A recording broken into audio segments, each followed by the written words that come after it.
ఫాలోగా మర్యాద చెప్తాను.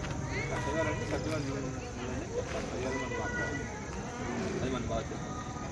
రెండోది, ఎవరిని మనతో 100 మీటర్స్ రేంజ్ దాటించి ఎవరు పొలిటికల్ సింబల్స్ కానీ లేదంటే మిగతా ఏమి క్యాంపస్ లేదు.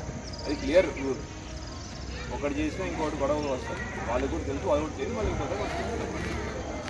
రాముడు చేస్తున్నారు ఇక్కడ వెళ్ళిన తర్వాత వాడికి వెళ్ళి ఓటేసి ఇమీడియట్గా ఏం చేయాలి? ఓటేసిన తర్వాత ఎవరైనా రిటర్న్ వెళ్ళిపోవాలి.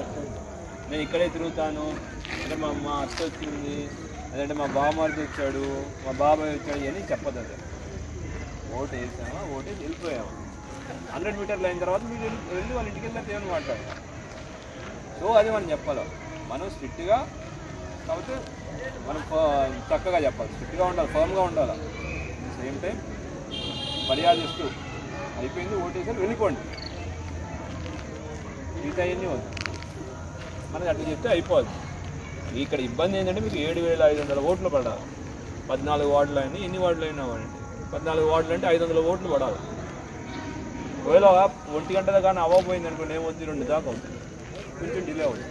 ఆ డిలే టైంలో భోజనం అయింది ఇస్తాం, అయింది కొంచెం అటు ఇటు ఉంటుంది. అందరూ ఒకేసారి వెళ్ళకుండా షిఫ్ట్ వైజ్ వెళ్ళేటప్పుడు చూసుకోండి, అది మన బాధ్యత. కొంచెం చూసుకుంటే దానివల్ల ఏంటి అంటే ఎవరో ఒకరు ఉంటారు.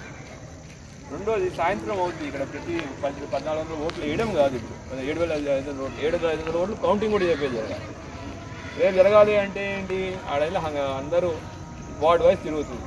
అంత ఓట్లు చేయాలంటే వాళ్ళకి 2 నుంచి 5 దాకా అంటారు, కానీ 6, 7 అవుతుంది, రాత్రి అవుతుంది. ఇప్పుడు చూడు 6కి ఇట్లా చీకటి అయిపోయింది, ఇంకా 7 అయింది అనుకోండి, లైట్లు అన్నీ ఉంటాయి. కాకపోతే ఎవరైతే గెలుస్తారో వార్డు మెంబర్స్ ఓటు ఉంటుంది. వార్డు మెంబర్ గెలిచిన తర్వాత ఓడిపోయిన వాళ్ళందరినీ బయటకు పంపించాలి, గెలిచిన వాళ్ళు లోపల ఉంటారు. ఎందుకంటే ఉప సర్పంచ్ ఎలక్షన్ ఇంకోటి ఉంటుంది, వార్డు మెంబర్తో ఉప సర్పంచ్ ఎలక్షన్ జరగాలి. ఫస్ట్ వార్డు మెంబర్ కౌంటింగ్ అవుతుంది, తర్వాత వాళ్ళు మిగతా వాళ్ళందరినీ ఓడిపోయిన రౌండ్ వైజ్ అవుతూ ఉంటుంది.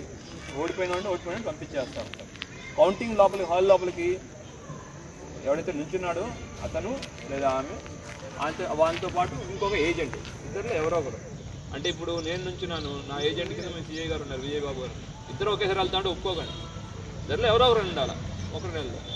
ఇలా 4 ఫైట్ చేస్తున్నాము, నేను నుంచున్నాను, రవి నుంచున్నాడు, లావణి, ఇట్లా 3 నుంచున్నాము. 3కి ఎవరో ఒక రిప్రజెంటేటివ్, ఏదో నుంచున్నాడని ఉండాలి, ఒక రిప్రజెంటేటివ్ ఉండాలి. అందరూ వెళ్ళాలి, అందరూ కూర్చోవాలంటే కుదరదు. అది మనం చెప్తాం, తప్పలేదు. ఇంకో అట్లా వాళ్ళు కూడా ఉంటారు. మన బాధ్యత ఏంటి, క్లియర్గా బాబు ఎలక్షన్లో ఎటువంటి ఇష్యూ లేకుండా, ఎటువంటి ప్రాబ్లం లేకుండా ఉంటుంది.